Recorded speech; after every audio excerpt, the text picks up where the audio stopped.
The children at the help group's Kids Like Me After School program are playing ball. Only you can't see the ball. It's invisible. Ready? 1, 2, 3, go! Ooh. Good. Good job. It's all part of a game to get the kids to look at each other, laugh, play, and work together. Some of these children have autism. Some of them have learning disabilities. Some of them are recovering from abuse. Typically, kids with autism have a difficult time with social skills, and through the improv games, we help kind of develop those. That's Andrea Lockhart, a volunteer for the improv workshop. She knows the struggles of these children. They tend to be bullied a little bit more than neurotypical kids, and their self-esteem tends to be a little bit lower. And that's where the help group comes in. It hosts classes at 7 campuses, all designed to nurture and support the children.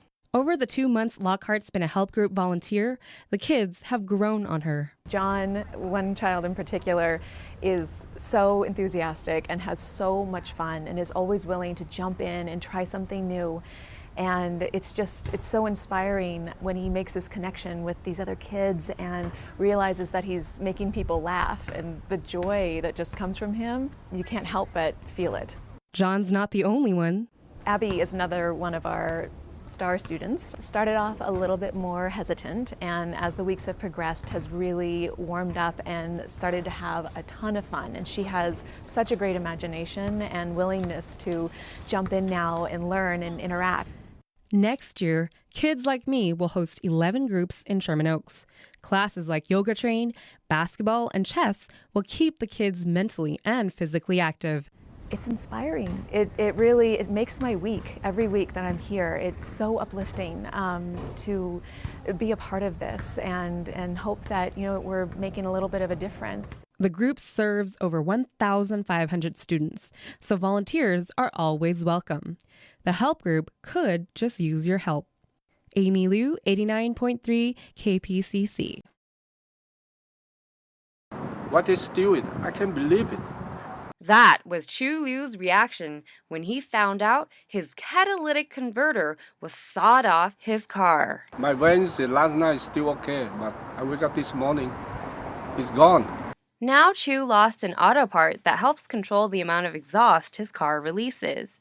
He would fail a smog test. Sergeant Jerry Johnson from the Alhambra Police Department. The way the suspect would do it would be take the metal saw, and they would cut the exhaust pipe here and here and here, and then they take the entire catalytic converter and it just drops down right into their hand. It takes only about 90 seconds for suspects to steal the auto part. The suspects go underneath the car in the middle of the night, So it's really difficult for police to see or catch them. Because it contains platinum, each catalytic converter can be sold for about $80 at a junkyard. It could also take up to $1,000 to replace. Almost cost me about $400. It's not right, It can give me a hard time. For the past 3 months, 8 catalytic converters were stolen. Each little yellow circle indicates where we've had a catalytic converter stolen from a pickup truck or an SUV.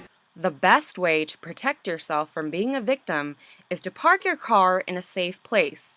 And if you see anything suspicious, Please notify the police. as for Chu, he has one thing to say to those who stole his catalytic converter. Please leave me alone, I can't afford it.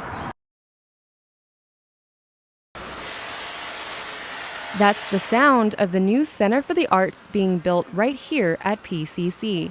It is currently under construction and due to be completed December of this year. 2 divisions that will find a new home there will be Visual Arts and Media Studies and Performing and Communication Arts.